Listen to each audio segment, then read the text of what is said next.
vou comprar as coisas, você vai pra rua. Essa versão. A pessoa tá numa rua. Não vou não. Vai. Isso não faz não. Não, seu pai é seu. Seu pai é seu. Seu pai é seu, não.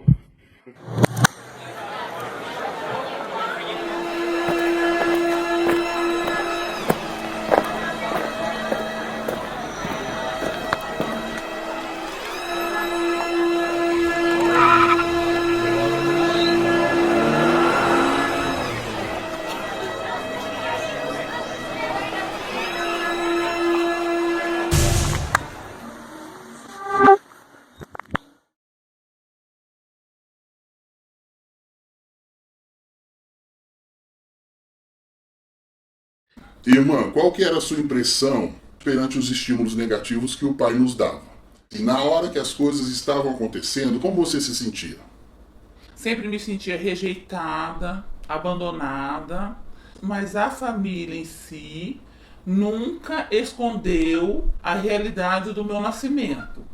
Vamos dizer assim, a minha mãe estava gestante da segunda gravidez e por uma coincidência, não sei, né, foi uma permissão, né, de Deus, eu nasci em casa. Todas nasceram no hospital, mas eu nasci em casa. Quando meu pai ficou esperando eu nascer, a parteira acabou de nascer, ela me limpou e deixou num lençol, embrulhada. O meu pai entrou muito rapidamente naquele quarto e ele desembrulhou. Quando ele desembrulhou, ele percebeu que era uma menina. E isso gerou dentro dele uma frustração em relação a ter um menino, né? Que ele queria ter um substituto, um herdeiro masculino, né? Macho, vamos dizer assim, né? Que eles falam assim, olha, meu filho nasceu. E meu pai tinha aquela situação de levar os amigos no bar, comprar charuto, pagar cerveja, uísque para comemorar que aquele filho tinha nascido. E eu era a realidade frustrativa que não era homem.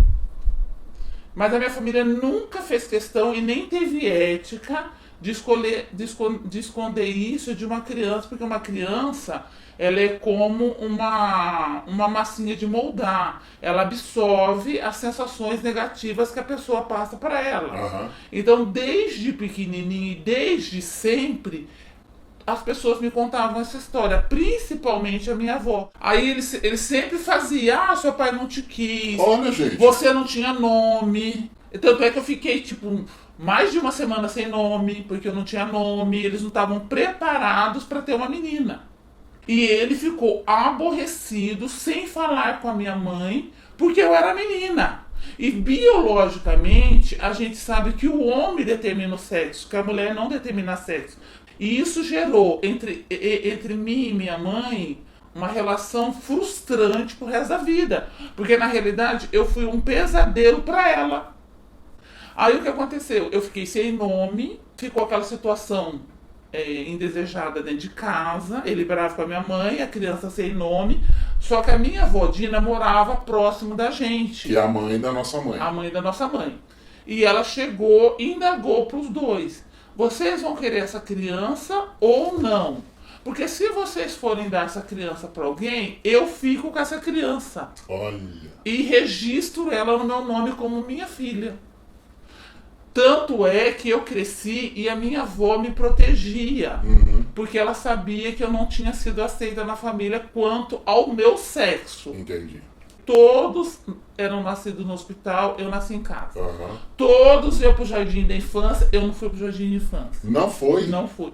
Então, automaticamente, eu via que eu era assim, penalizada por não ser um homem. Você não acha que ele achava ruim das três não serem homens? Na Não. verdade, ele queria um menino desde o primeiro filho. Não, eu acho que ele queria um menino. No segundo, eu acho que Mas por que pesou. no segundo? Porque acha que veio a nossa primeira irmã, Mas- depois assim, vai vir um casal. Sim, e daí vira um a ela. primeira é incondicional. Quando você vai ter um primeiro Um filho. tanto faz menino como menino. É. Só que o segundo, você gera uma expectativa. Entendi. Quando ele bebia, por exemplo, Ele batia na mãe e depois ele vinha me bater. Sim. Todos os dias que ele olhava pra mim, ele tinha que lembrar que eu não era homem. o homem que ele queria.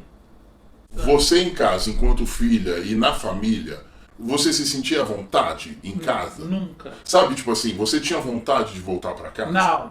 Não tinha vontade de Eu voltar também pra tinha casa. essa sensação. Eu não tinha vontade de voltar pra casa, eu não tinha vontade de estar em festas, porque eu sabia que ele ia beber, ia acontecer Alguma coisa. A gente era pequeno e meu pai tinha aquele corcel ainda, Aham. lembra aquele corcel?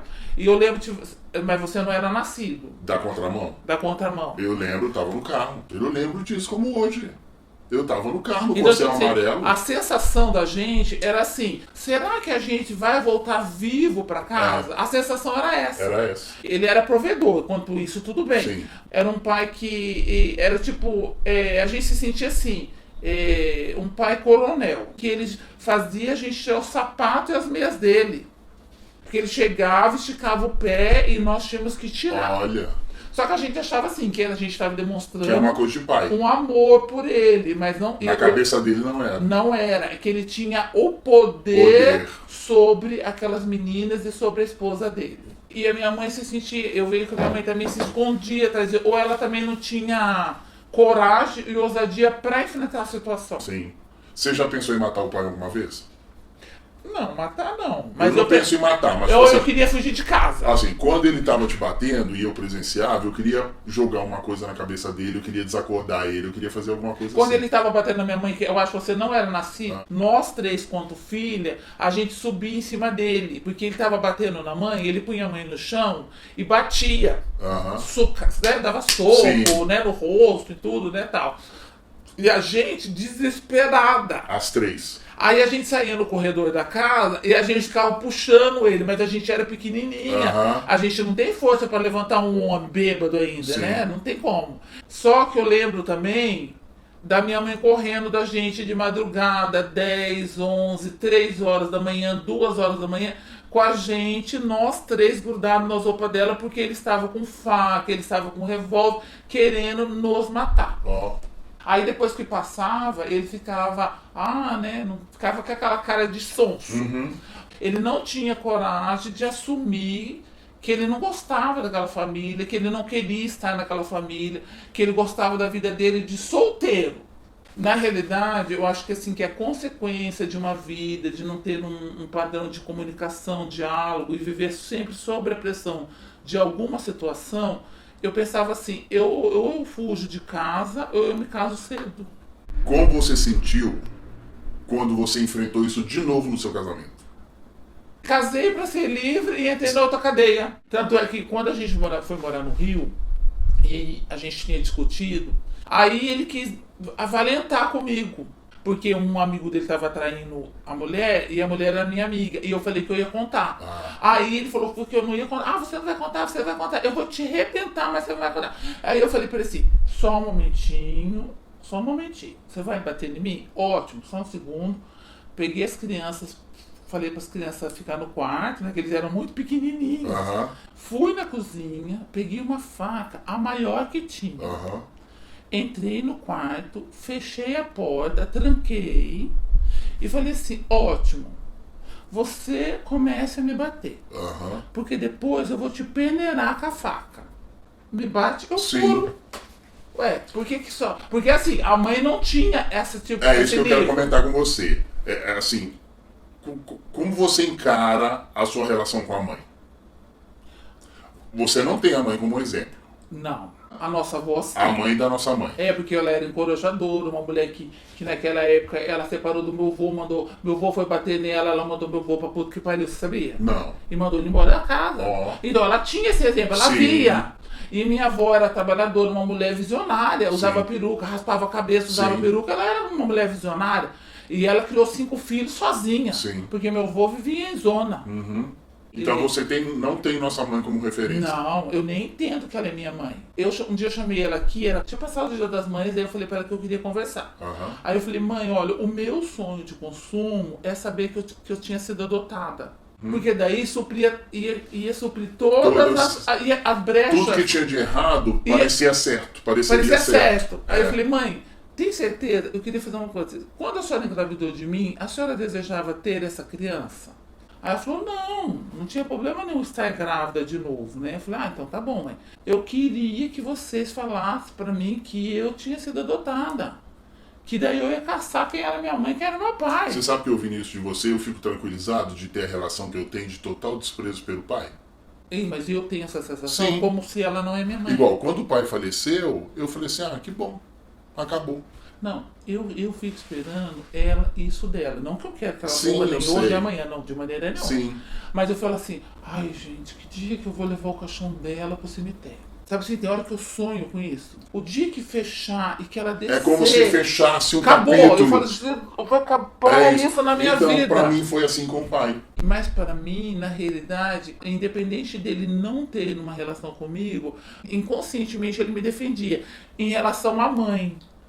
Mesmo ele te batendo tanto. Mesmo. Não, mas porque isso passou. Nessa época eu achava assim, que ele estava bêbado. Era várias. A gente não vivia uma vida boa, tudo bem. Sim. Mas tipo assim. Quando ele terminou o fim da vida, ele chegou um dia pra mim e falou, nossa, eu fiz tanta coisa errada com você. Ele falou isso pra você? Falou. Ele falou isso pra você? Ele falou assim, nossa, eu queria te pedir perdão. Ele falou isso pra você? Pra Em mim, casa? Em casa ali. Aí ele falou assim pra mim um dia, nossa, eu fiz tanta coisa errada com você. Nossa, aquele dia eu tentei te matar com o revólver. Entende? Tipo assim. Uhum. Eu falei, pai, mas o senhor tá perdoado. O senhor tá perdoado há muito tempo. Mas eu fiquei feliz dele reconhecer, ele falar, porque é bom a pessoa verbalizar aquilo. Sim, claro. Né? Então eu falei, não, pai, o senhor está perdoado, então pra mim nós temos nossa relação.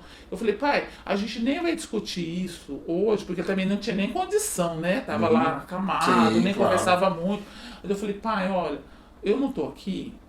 Não Se estaria levasse aqui. tudo em conta, Se levasse né? tudo em conta, tudo eu nem estaria no velório dele, eu não estaria nem nada. Mas assim, eu só vejo assim, Juninho, que ela poderia. Ela, mãe. A mãe poderia ter tomado partido da gente. Porque eu falava assim, ninguém me defende. E, realmente. Ninguém me defende. Meu pai me defende, minha mãe não me defende. Realmente. Ninguém me defende. Então eu falava assim, gente, eu tenho que ficar numa torre de vigilância Sim. e eu me defender. Porque assim, ou eu me defendo ou alguém me mata. Porque era essa a realidade que eu enxergava na minha frente. Porque na realidade o que todos nós queremos é se sentir amado. Não é mais nada do que isso. Sim. E hoje eu vejo assim, que a mãe ela quer que os filhos amem ela, mas ela não tem semente de amor com a gente. Entendi. Eu já falei isso pra ela. Falei, mãe, como a gente pode ter uma relação entre eu e a senhora se a senhora não plantou isso na minha vida? Entendi, Como a senhora quer que eu beijo a senhora? Como a senhora quer que eu abraço a senhora? Entendi. Eu ganhei neném, você não foi no hospital comigo. Eu ganhei outro neném, você não apareceu. Eu fui operado, você não aparece. Quantas vezes eu fiquei aqui nessa cama, exatamente nesse quarto, morrendo de gripe, morrendo de tudo. Ela nunca veio me dar um comprimido, ou um veneno, um comprimido de veneno. Morre logo, sua peste. Se você emocionalmente, no coração, lida com ela de uma forma X e na atitude lida de uma forma Y, você não acha engraçado que isso parece contraditório? Até mesmo você ou até mesmo ela estão num período de autoencanação, que no fundo você ama sim, mas você fala que você não ama. Que você não tem referência dela enquanto mãe, mas você não sai da casa dela, leva tudo pra ela, tá entendendo o que eu tô falando? Sim, mas eu penso assim, ó, por exemplo assim... Você não faz isso por obrigação. Mas eu faria isso por qualquer pessoa. Principalmente pela sua mãe. Não, mas isso é diferente. É pra mim. É diferente? diferente. Eu faria isso pra minha vizinha da frente. Entendi. Eu faria isso pro vizinho aqui do lado, porque eu tenho isso comigo. E tipo assim, uma pessoa que passa por isso hoje em dia, você acha que é mais fácil para uma pessoa reagir, denunciar? Você acha que as pessoas hoje têm coragem de ir numa polícia e denunciar o marido por agressão? Eu acho que elas não têm coragem ainda. Existe a cumplicidade, no sentido assim, de não expor o problema familiar. Mesmo que a mulher... ela fica exposta ao risco, né? Sim. Porque até mesmo, biblicamente, o Senhor diz assim, se você está numa relação de risco, você não pode ficar correndo risco para a sua vida. Você acha que o fato de amar compensa levar porrada na cara? Que amor é esse? Na verdade, você não ama nem o marido e nem a você. E nem a você. Porque eu acho assim, ó, eu tenho o meu valor e eu sei quem eu sou. Então você tem que se amar acima de todas as coisas, acima do marido, acima de filhos. Você tem que se amar. Porque enquanto a mulher ela não aprende o caminho do amor próprio, se amar, né? Ela não vai procurar ajuda. Ela tem que se amar e saber quem ela é.